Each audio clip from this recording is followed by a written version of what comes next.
초록어린이재단에 매달 100만 원을 후원하게 되었습니다. 이 모든 게 구독자, 시청자 여러분 덕분입니다. 구독과 좋아요 감사합니다.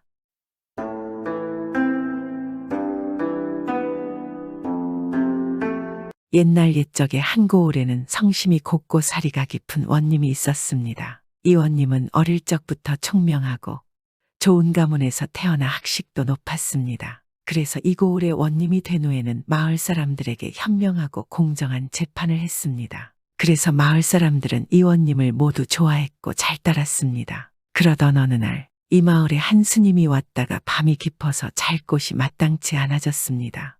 마침 마을의 원님은 인심이 후하기로 유명한 사람이었기에 스님은 원님의 집에 찾아가서 하룻밤 묵게 해달라고 청하였습니다. 사또나으리, 소생이 밤이 되어 갈 곳이 없어서 이곳에서 하룻밤을 청하려 합니다. 아침 이슬만 피할 수 있다면 어떤 곳도 좋으니 묵게 해 주십시오. 스님의 청에 원님은 웃으며 반기는 것입니다. 걱정하지 마십시오. 이관아에는 별채가 많습니다. 오늘도 힘드셨을 테니 일단 시장이라도 하시고 모시겠습니다. 그리 말하고 원님은 관기를 시켜서 스님이 드실 수 있는 밥상을 차리게 했습니다. 스님 입에 안 맞으시더라도 이걸로 요기를 하십시오. 그리고 하루 아니고 며칠 묵어도 되니 걱정하지 마시고 쉬십시오. 그러자 스님은 원님이 얼굴을 뚫어지게 쳐다보며 한숨 섞인 표정을 지었습니다. 순간 원님은 스님의 표정에서 뭔가 알 수 없는 불안감을 느꼈습니다. 그래서 스님에게 물었습니다. 스님 무슨 일이 있는지요? 뭔가 걱정이 있는 표정입니다. 혹시 저와 관련된 것입니까? 그러자 스님이 걱정스러운 표정을 지으며 말했습니다. 사또나으리 관상을 보니 정말 좋은 기운을 가지고 태어나셨습니다. 성심이 착하고 사리 판단이 정확하며 반상의 구별 없이 사람을 대하니 장차 나라의 큰일을 하실 분입니다. 그리고 대대로 번창하실 것입니다. 그러자 사또가 아까와는 다르게 표정이 밝아지며 스님에게 말하는 것입니다. 아, 그렇습니까, 스님? 정말 듣기만 해도 좋은 소리입니다. 그런데 아까의 걱정된 표정은 무엇입니까? 사또나으리, 그런데 제가 말한 관상은 사또나으리가 큰 실수를 하지 않았을 때 이야기입니다. 지금처럼만 사신다면 그리 되겠지요. 그러나 사또나으리도 사람인지라도 실수하는 법이 있을 것입니다. 그런데 실수도 실수 나름입니다. 인간의 도리를 저버리는 실수를 한다면 사또는 지금 가진 모든 것을 잃을 수 있습니다. 그러니 사또나으리는 꼭 명심하십시오. 욕심을 버리시고 지금처럼 사십시오. 스님의 말에 사또는 안심을 했습니다. 여태 살면서 사소한 실수 한 번 한 적 없었는데 자신이 사람의 도리를 저버릴 일을 한다는 것이 말이 안 되는 것입니다. 그래서 스님을 보고 웃으며 말했습니다. 알겠습니다. 스님의 말을 꼭 새겨 듣겠습니다. 이만 가서 쉬시죠. 그런데 사또는 스님의 말을 들은 이후로 계속해서 신경이 쓰였습니다. 당연히 좋은 소리를 들었는데 왠지 꺼림직한 것입니다. 그래서 그날 밤 잠을 이루지 못하고 관아를 거닐고 있었습니다. 그런데 한참 후에 스님이 한밤중에 슬그머니 잠자리에서 일어나서는 바랑을 짊어지고 밖으로 나갔습니다. 마침 잠을 이루지 못하고 있는 상황이었는데 스님이 오밤중에 나가는 것을 보게 되었습니다. 아니 뭐지, 스님이 늦은 밤에 어디를 가는 게지? 뭔가 이상한데 도대체 무슨 일이 있는 거지? 원님은 스님을 몰래 뒤따라 가보았습니다. 그런데 이 스님은 앞이 보이지 않는 어두운 산길을 마치 밝은 날 앞이 훤히 다 보이듯이 올라가다가 어느 한 곳에 이르러 땅을 파기 시작했습니다. 그리고는 바람 속에서 누군가의 유골로 보이는 것을 꺼내어 그곳에다 묻었습니다. 아니 뭐지, 어째서 유골을 바람 속에서 꺼내지? 수상하구나. 참으로 수상해. 이것을 보고 먼저 돌아온 원님은 자는 척하고 있으니 스님도 돌아와서 아무 일도 없었다는 듯이 자리에 누워 잠에 들었습니다. 그리고 이튿날 스님은 원님의 집을 떠났고 원님은 간밤에 스님이 땅을 파고 유골을 묻은 그곳으로 밝은 낮에 찾아가 보았습니다. 그런데 밝을 때 보니 그곳은 누가 보아도 참으로 훌륭한 명당 자리였습니다. 이럴 수가, 참으로 명당이 아닌가? 그래서 이곳에 해골을 묻은 것인가? 순간 누구보다 정직하고 인간의 도리를 잘하는 원님은 명당 자리에 너무나 욕심이 났습니다. 한참을 망설이던 원님은 전과는 다르게 말도 안 되는 생각을 했습니다. 이것도 하늘의 뜻인 게야. 스님이 우리 집에 찾아와 내 관상을 봐주면서 하는 이야기들, 내가 이 나라의 높은 자리까지 오르고 대대손손 번창할 것이라는 것, 또한 내가 잠을 안 자고 있다가 스님이 이곳에 해골을 묻는 것을 보게 된 것도 모두가 다 하늘의 뜻인 게야. 이곳에다 우리 아버지의 묘를 옮겨다 써야겠구나. 그러면 스님의 말대로 꼭 될 것이야. 원님은 그렇게 생각을 하고는 스님이 묻은 해골을 파내어서 다른 장소에다 묻어주고는 자리에다 자기 부친의 묘를 옮겨 썼습니다. 그리고 그렇게 한 뒤로 원님의 일은 술술 잘 풀리기 시작했습니다. 특히나 관직에서 믿을 수 없게 승진과 승진을 연거푸하게 되니 꼭 명당 자리에 아버지의 묘를 쓴 1년 뒤에는 원님은 조정의 예조판서 자리에까지 오르게 되었습니다. 그런데 얼마 뒤에 스님이 다시 예조판서가 된 원님을 찾아왔습니다. 오랜만에 뵙습니다. 이제는 판서가 되셨군요. 제가 날이 어두워서 그런데 오늘 하룻밤 재워주실 수 있겠습니까? 오늘도 마땅히 갈 곳이 없습니다. 허락해 주십시오. 스님의 요청에 판서는 너무나 당황하였습니다. 하지만 침착하게 아무렇지 않은 척하였습니다. 스님 당연하죠. 저희 집에는 별채가 많습니다. 1년 전처럼 편하게 쉬었다 가십시오. 그리고 스님이 집에서 하룻밤 묵고 가는 것을 허락하였습니다. 그렇게 스님은 예전처럼 판서의 집에서 묵게 되었는데 판서는 그날 밤에도 영 기분이 이상하고 불안하여 잠이 오질 않았습니다. 판서는 거의 선잠을 자고 있다가 이상한 소리를 듣고 잠에서 완전히 깨어났습니다. 아니 무슨 소리지? 밖에서 인기척이 들렸어. 혹시 1년 전처럼 스님이 밖으로 나가는 것인가? 판서가 밖을 슬쩍 보니까 자신의 직감처럼 스님이 전처럼 바랑을 치고 산으로 올라가고 있었습니다. 아니 어딜 또 가는 거지? 설마 그곳은 아니겠지? 아닐 것이야. 판서가 서둘러 또 스님을 따라가 보니 스님은 지난번 자신이 해골을 묻었던 자리로 가는 것입니다. 그러니까 지금은 이 판서 부친의 묘 앞에 가서 섰습니다. 그리고 스님은 서둘러 이 판서의 부친 묘를 파고 나서 안에 판서 부친의 유골을 꺼내어 가지고 어디론가 사라져 버렸습니다. 판서는 순간 가슴이 뜨끔했습니다. 자신이 그곳에 해골을 옮기고 자신의 부친의 묘를 쓴 것을 들켰기 때문입니다. 판서가 당황하고 있는 사이에 스님은 순식간에 자취조차 찾을 수 없게 사라져 버렸습니다. 이럴 수가. 아니 스님이 어디로 간 게지? 우리 아버지의 유골은 안 돼. 반드시 찾아야 한다. 어찌 아비의 유골을 눈뜬 채 뺏긴 것이야. 지금 못 찾으면 찾기가 힘들어진다. 판서는 야밤에 산을 열심히 돌아다녀 보았지만 너무 그곳이 넓기 때문에 찾기가 힘이 들었습니다. 그래서 황급히 집안 모든 식솔들을 모두 데리고 묘지 근처를 샅샅이 뒤졌습니다. 그러나 아무리 뒤져봐도 스님을 찾을 수가 없었습니다. 집으로 돌아온 판서는 잠이 오지 않았습니다. 부친의 묘가 파헤쳐지고 거기에다 이 부친의 유골마저 잃게 되었으니 참으로 불효막심한 자식이 되었다고 한탄을 하기 시작했습니다. 어찌한다. 어찌하면 스님을 찾고 우리 아버지의 유골도 찾을 수 있을 것인가? 방법이 없을까? 뭔가 방도가 있을 것이야. 무조건 찾아야 한다. 내가 진 것을 모두 동원하더라도 찾아야 해. 그래 생각이 났다. 방도가 있다. 그렇게 하면 되겠구나. 판서는 고민 끝에 좋은 생각이 났습니다. 바로 스님들을 위한 잔치를 열기로 한 것입니다. 그리하여 판서는 가산을 탈탈 털어서 온천하의 스님들을 모아 잔치를 열다 보면 자기 부친의 유골을 가져간 스님도 다시 만날 것만 같았습니다. 잔치가 시작되고 판서의 집에는 수많은 스님들이 와서 잔치를 즐겼습니다. 그리고 며칠 후에는 아니나 다를까 이 판서 아버지의 유골을 가져간 스님이 나타났습니다. 그러자 판서는 스님에게 황급히 달려가서는 애원하듯이 말했습니다. 여보시오, 스님, 내 부친의 유골을 부디 돌려주시오. 내 스님을 만나기 위해 이렇게 매일 잔치를 벌였소. 이제서야 내 아비의 유골을 되찾을 수 있다니 빨리 유골을 주십시오. 판서의 말에 스님이 합장하며 불편한 표정을 지으며 나지막하게 말하는 것입니다. 그러십니까? 그리 유골을 간절히 찾으셨군요. 그런데 한 가지 조건이 있습니다. 정그렇게 부친의 유골을 원하신다면 무덤에서 파낸 제 부친의 유골도 돌려주십시오. 그리하면 돌려드리겠습니다. 사람이라면 그리해야 당연한 것 아니겠습니까? 스님의 말에 판서는 몹시 당황하였습니다. 그때 자신이 파내었던 유골이 바로 스님의 부친의 유골이었던 것입니다. 하지만 판서는 유골을 어디에 옮겨 묻었는지 도무지 생각이 나질 않았습니다.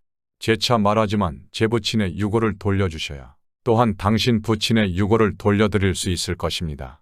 스님의 말에 그날부터 판서는 만사를 제쳐두고 자신이 옮겨 묻은 이 스님 부친의 유골을 찾아다니기 시작했습니다. 결국 수개월이 지난 후에 간신히 유골을 찾을 수 있었고 판서는 스님에게 유골을 돌려주고 부친의 유골을 받을 수 있었습니다. 하지만 판서는 유골을 찾는 수개월 동안 조정의 일은 돌보지 못하였고 그로 인해 파직되었습니다. 그리고 이후로는 평생 초아에 묻혀 살면서 아이들을 가르치고 자신의 한 번의 탐욕한 행동으로 자신의 부와 명예를 모두 잃어버린 것을 후회하며 살았습니다.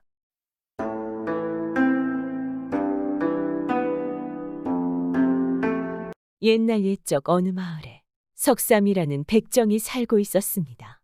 석삼이는 그 솜씨가 얼마나 좋은지 하루에도 소와 돼지를 수십 마리씩이나 잡았습니다. 그는 재간이 좋은 데다 부지런하여 수십 년을 하루와 같이 일하니 돈도 천냥 부자 부럽지 않게 많이 모았습니다. 하지만 석삼이는 미천한 천민이라 양반 부자들이 노는 곳엔 자리도 갖지 못했을 뿐 아니라 감히 머리를 들고 다니지도 못하였습니다. 석삼이에게는 금이야, 오기야 키운 외동아들 칠복이가 있었는데 애비 된 사람이 미천한 백정이다 보니 칠복이 역시 양반 가문 도련님들의 놀림을 받으며 물매 맞기를 하루 세끼 밥 먹듯 하였습니다. 석삼이는 생각하던 끝에 수십 년을 해오던 백정 노릇을 그만두고 가산을 팔아가지고 산 넘고 물 건너 멀고도 아득히 먼 곳으로 이사를 갔습니다.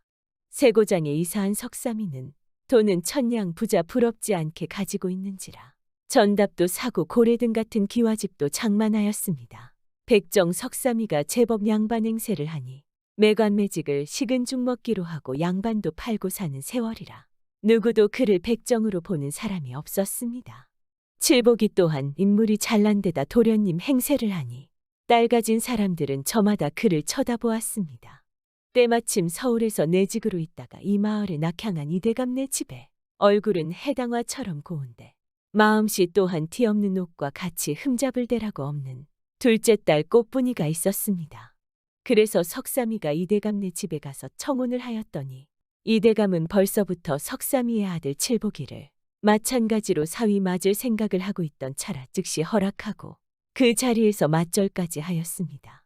이렇게 되어 백정의 아들 칠복이는 한때 서울에서 내직으로 있던 이대감의 둘째 사위가 되었습니다.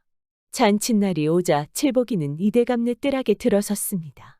신랑이 도착했다는 전가를 듣고 감사 벼슬하는 첫째 사위가 칠복이를 보자 고래고래 소리 질렀습니다. 저 칠복이란 녀석을 당장 내쫓아라. 저 녀석은 양반의 자제가 아니라 백정의 아들이다. 어서 당장 내쫓아라. 이대감은 백정의 아들이란 말에 대노하여 수염까지 부르르 떨며 덩달아 어서 썩 내쫓아라 소리 지르니 구경꾼들은 뿔뿔이 흩어지고 칠복이와 같이 온 일행들은 침을 뱉으며 돌아가니 잔치는 엎질러진 묵사발이 되고 말았습니다. 이대감의 둘째 딸 꽃분이는 첫날 새각시 행장을 다하고 그 운옷을 입고 나와 앉으려다 이 광경을 목격하였습니다. 그 후 꽃분이는 필묵을 갖추어 들더니 흰 종이에다 글 몇 글자 써내리고는 몸종에게 주면서 몰래 칠복이에게 가져다 주라고 분부하였습니다. 님 향한 소녀의 마음 청송녹죽과 같사오니 소녀 만나시려거든 오늘 밤 후원초당에 오시옵소서. 편지에 적힌 말 몇 마디 아니어도 칠복이는 그 글을 보니 가슴 뜨거워지며 주먹 같은 눈물이 뚝뚝 떨어졌습니다. 주옥 같은 글도 그리려니와 비단같이 고운 마음, 청송같이 굳은 절개의 칠복이는 목이 메어 눈물만 흘리며 그 글을 보고 또 보았습니다. 이렇게 밤이 깊어지자 칠복이는 바로 이대감네 집으로 향했습니다. 그런데 이대감네 집 앞에 이르니 대문은 꽁꽁 잠겨 있고 담장은 거무충충한 어둠 속에 오르지 못할 벼랑처럼 높이 솟아 깃을 치는 새가 아니면 넘을 수가 없을 것 같았습니다. 칠복이는 담장 넘을 생각만 하며 담장 둘레를 돌고 돌았습니다. 몇 번을 돌았는지 모르나 갑자기 눈앞에 허연 것이 눈에 띄는지라 머리들어 살펴보니 담장 안 큰 오동나무 가지에서 흰 명주필이 담장 밖으로 드리워져 있었습니다. 칠복이는 그 명주필을 쥐고 제꺽 담장을 넘어 쥐도 새도 모르게 후원 초당으로 갔습니다. 초당에 들어서니 검은고 소리가 들리고 밝은 불빛이 정답게 흘러나왔습니다. 그곳에는 꽃분이가 검은고 위에서 아름답게 검은 고를 타고 있었습니다. 이 광경을 지켜본 칠복이는 어찌 감탄하지 않을 수 있겠습니까? 꽃분이는 칠복이를 보자 웃음을 짓고 반갑게 맞아 주었습니다. 천한 몸 불러줘. 감사하기 그지없소이다. 무슨 그런 말씀 하세요. 소녀 이미 그대에게 맡긴 몸이니 그런 말씀 마세요. 꽃분이는 옷그릇에 맑은 물을 떠놓더니 칠복이에게 큰 절을 하였습니다. 칠복이도 같은 마음에 배곡같이 티없는 꽃분이에게 맞절을 하였습니다. 이렇게 그 둘은 옷그릇에 맑은 물 떠놓고 100년을 살리라 1000년을 살리라 굳은 마음 다지고 다지며 부부의 인연을 맺었습니다. 그렇지만 왜 그렇게 행복한 시간은 빠르게 가는 것일까요? 이 밤도 어느새 다 지나가고 칠복이는 떠나지 않을 수 없었습니다. 여보, 나는 가오. 이대감 눈에 띄면 나 죽는 건 상관없으나 부인께 연루되니 지체 없이 나는 가오. 후일에 만날 길 있으리니 부디 상심 말고 기다려줘. 그 말을 듣던 꽃분이는 말없이 일어나더니 칠복이에게 수십 권 되는 책을 묶어 내놓으며 이 책을 가지고 가세요. 가서 훌륭한 스승님 찾아 배우세요. 소녀는 10년이고 20년이고 낭군님 기다리겠나이다라고 하였습니다. 하룻밤에 꿈같이 인연 맺고 언제 다시 만날지 기약하기 어려운 길 떠나자니 칠복이는 애가 고간장이 찢어지는 듯 하건만 사나이 눈물을 속으로 떨구며 담장을 넘어 집으로 돌아갔습니다. 날이 훤히 밝자 칠복이는 아버지 앞에 무릎 꿇고 앉아서 자초지종 이야기를 다 하고는 책을 짊어지고 집을 나섰습니다. 칠복이는 산 넘고 물 건너 낯선 길을 따라 서당방을 찾았습니다. 가고 또 가다 보니 얼마를 갔는지 모르나 한 곳에 이르니 맑은 개울물이 줄줄 흐르고 앞뒷산에 소나무가 보기 좋게 서 있는 곳에 이르렀습니다. 그는 그곳에서 흐르는 물소리가 어쩌면 선비들의 낭한 글소리 같기도 하여 개울가에 책짐을 내려놓고 앉아 쉬었습니다.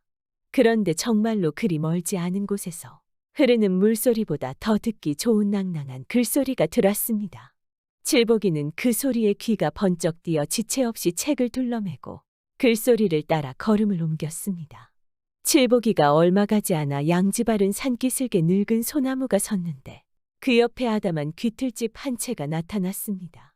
칠복이는 밖에 한참이나 서 있다가 글 읽는 소리가 그치자 방에 찾아 들어갔습니다. 방에 들어서니 글방운장이 그를 한참이나 쳐다보았습니다.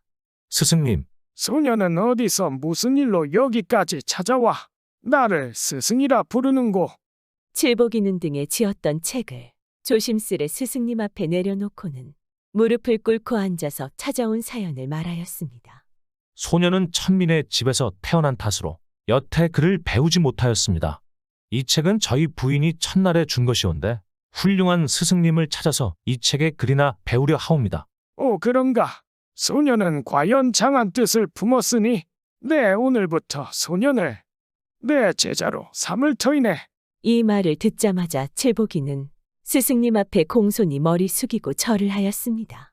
이날부터 그는 늙은 스승님의 가르침을 받으며 글을 열심히 읽었습니다. 달밝은 밤이면 달빛을 빌어 글을 익혔고 긴긴 대낮에 흐르는 물처럼 한시도 쉬지 않고 글을 읽었습니다. 칠복이가 이렇게 주야불문하고 공부를 열심히 하니 스승도 기뻐서 시간만 있으면 일심으로 알려주었습니다. 날이 가고 달이 가고 해가 바뀌어 칠복이가 서당방에 와 글 읽은 지도 3년이라는 세월이 흘러갔습니다. 그 사이에 칠복이는 지고 갔던 책도 다 배우고 서당방 벽에 빈틈없이 꽂힌 책들도 다 읽었습니다. 칠복이는 이렇게 이름 모를 산간 서당방에서 3년이란 세월을 보내고 다시 산 너머 물 건너 집에 돌아왔습니다. 이제 나라에서 과거를 본다는 말만 떨어지면 서울에 가 볼판이었습니다. 그런데 집이라고 와보니 부모 양친들은 양반들의 등살에 가산을 탕진하고 고생하던 끝에 세상을 뜨고 말았고 꽃분이는 집에서 쫓겨나와 헐망한 초가집 잡고 근근득식으로 살아가고 있었습니다. 꽃분이는 가문날의 단비를 기다리듯 칠복이를 기다리는데 칠복이가 들어서니 대성통곡을 하였습니다. 칠복이도 너무 기막힌 상황에 그만 참지 못해 꽃분이를 붙잡고 목 놓아 울었습니다. 잔칫날에 쫓겨나 야밤의 담을 넘어 후원 초당에서 꿈같이 하룻밤 인연을 맺고 긴긴 3년 세월 지나 또 다시 만났으니 얼마나 애틋하지 않겠습니까? 칠복이는 꽃분이의 손목을 부여잡고 지나온 이야기를 엮어가기 시작하였습니다.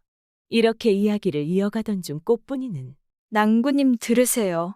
사람이 사람으로 태어날 적에 다 같은 사람으로 태어났건만 무슨 빈부귀천이 우리 부부 3년 세월 갈라져 눈물로 세월 보내게 했사오니 어찌 원통하지 않겠습니까? 이제 더 이런 패단 고치지 아니하면 우리 부부 또 몇 3년을 고생하지 않겠습니까? 듣자니 며칠 새에 서울서 과거를 본다 하니 바라건대 낭구님께선 저를 생각 말고 내일 아침 지체 없이 떠나세요. 말을 마친 꽃분이는 품속에서 자신이 모은 돈과 은가락지 하나를 꺼내어 주니 칠복이는 떨리는 손으로 그것을 받아 품에 지니고 이튿날 즉시 서울길을 떠났습니다.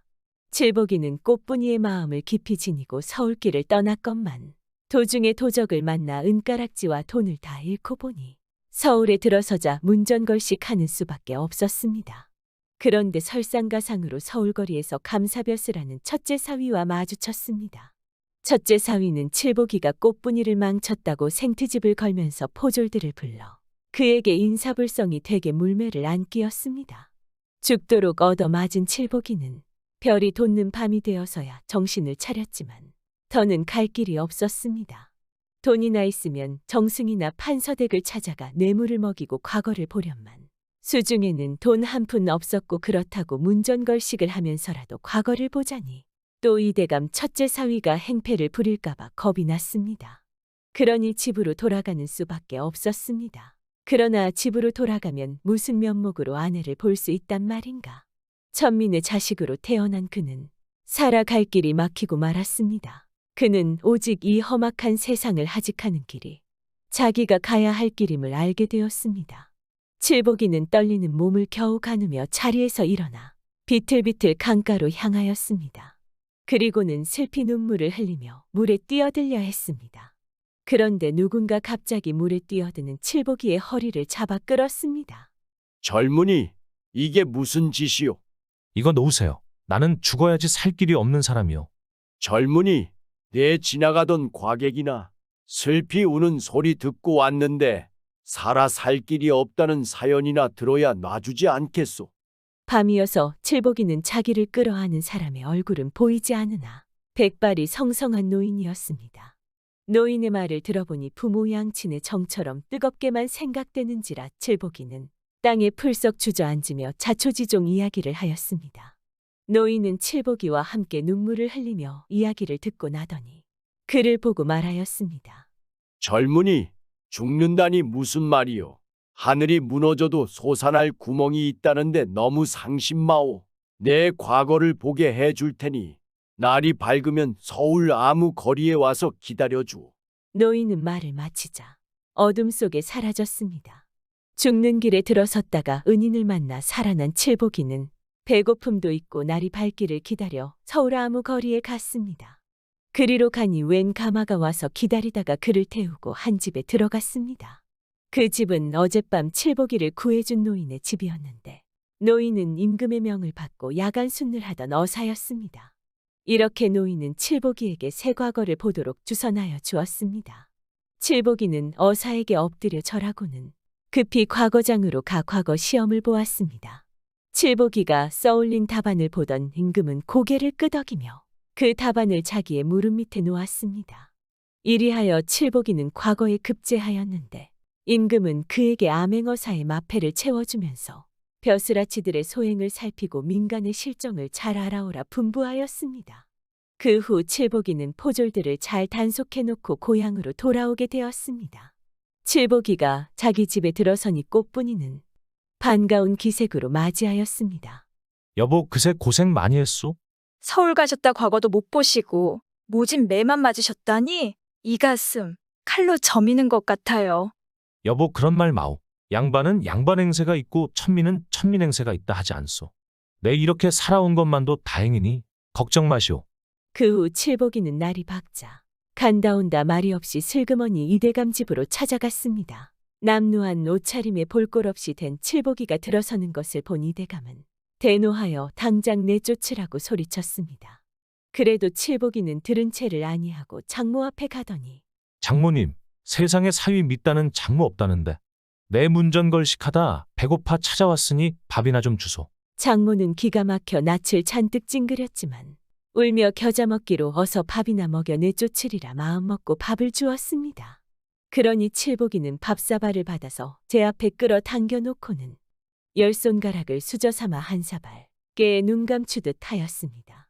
그리고 나서는 일어날 생각도 하지 않고 그 자리에 앉은 채 끄덕끄덕 졸더니 코까지 쿨쿨 꼴았습니다.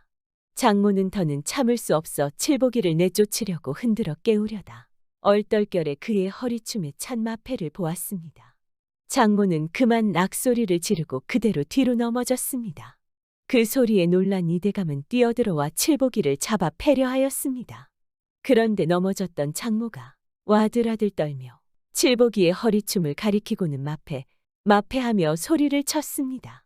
그제야 마패를 본 이대감은 이리 휘청 저리 휘청하다가 통나무 쓰러지듯 한 일자로 거꾸러지더니 입에 거품을 물고 정신을 잃었습니다. 이때라 생각한 칠복이는 달같은 마패를 번쩍 들고 어사출도하고 소리 질렀습니다. 그러니 포졸들이 육모방망이를 들고 이대감네 집에 달려들었습니다. 칠복이는 첫째 사위를 당장 잡아오라 명하였습니다. 여봐라, 저놈을 붙잡아 매질을 하여라. 매를 맞은 첫째 사위는 그래도 시로리 같은 목숨은 붙어 있어서 제발 살려달라고 두 손을 맞비비기만 하였습니다. 너가 하는 행세를 봐선 100번 죽여 시원찮겠으나 한 번만은 용서한다. 듣거라. 지금 당장 시골에 내려가 농사하며 쌍놈의 맛을 보아라. 아무 때고 그 맛을 다 보고 나면 나를 찾아오너라. 칠복이는 그 후부터 악한 행세를 하는 관리들을 처단하고 백성들의 고충을 잘 살펴주며 꽃분이와 행복하게 잘 살았습니다.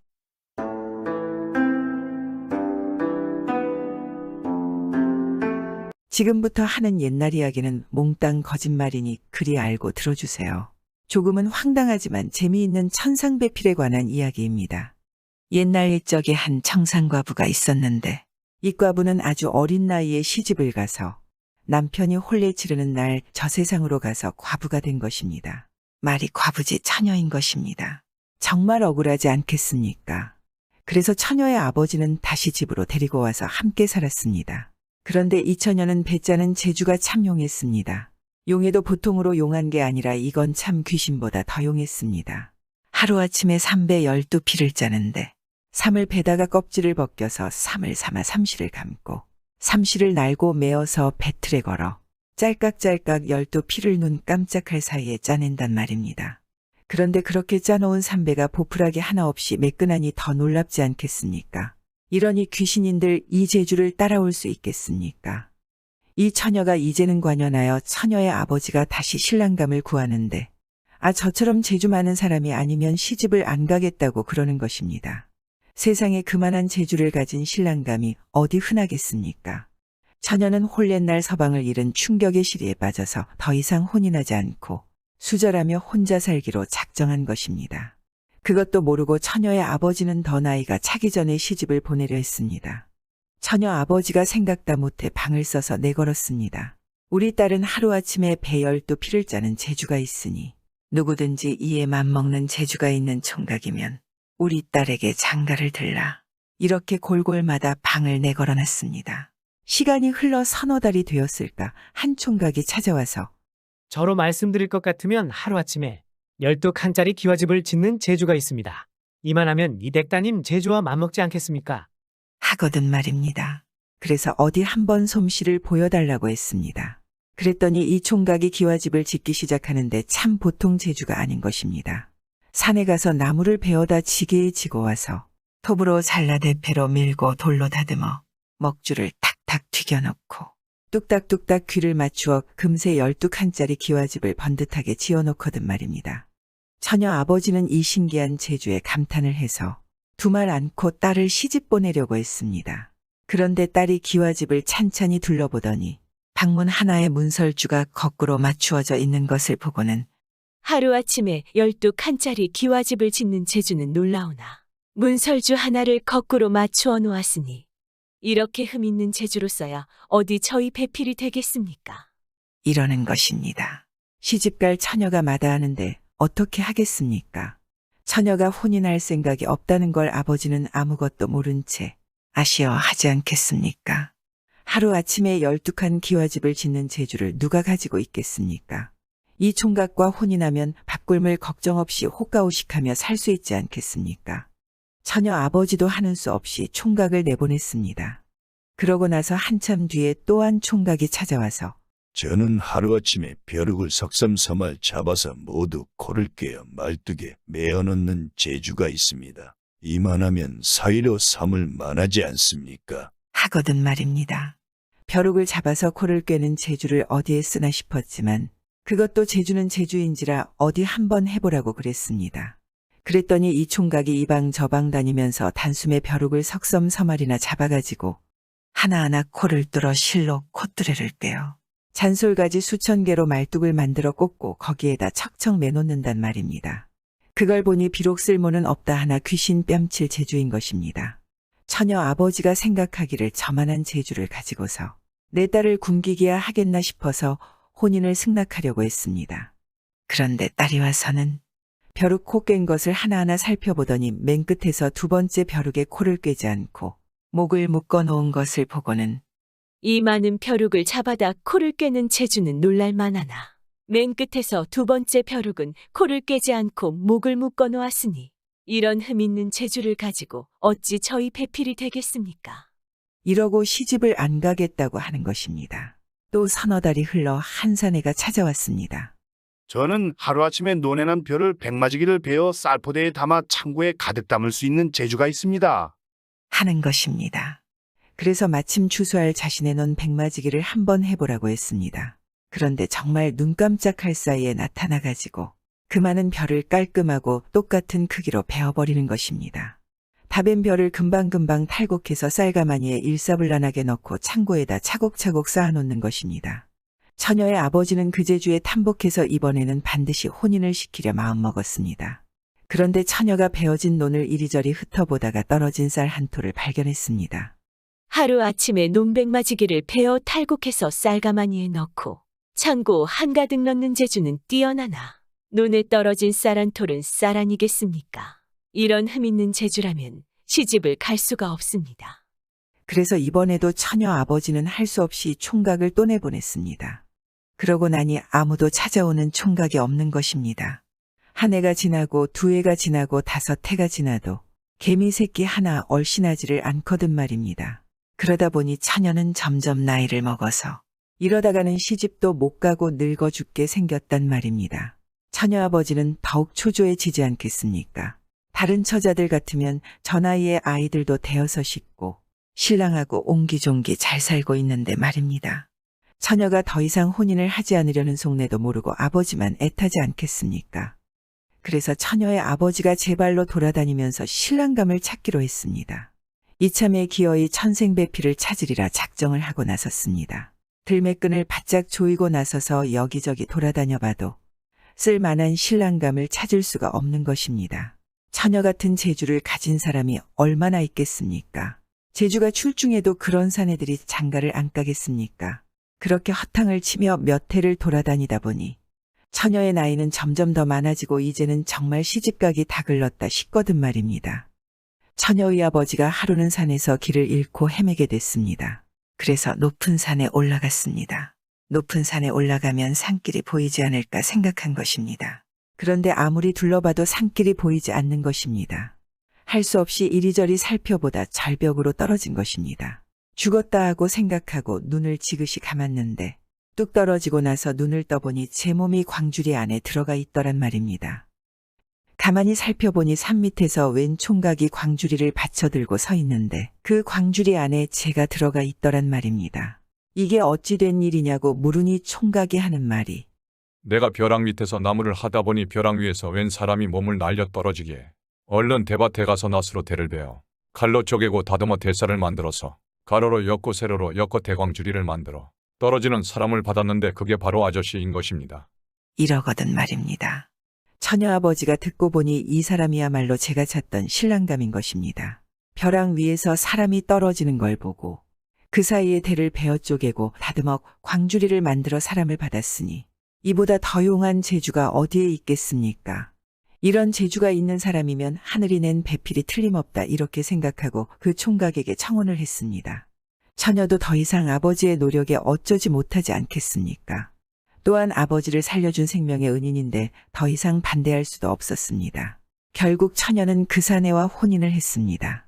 그래서 아이들도 많이 낳고 아주께가 쏟아지게 잘 살았다는 이야기입니다. 요즘 우리들도 혼인에 실패하거나 사별하는 경우가 있지 않겠습니까? 그래도 언젠가는 천생연분을 만나지 않겠습니까? 하늘이 도와주지 않을까요? 구독은 공짜입니다.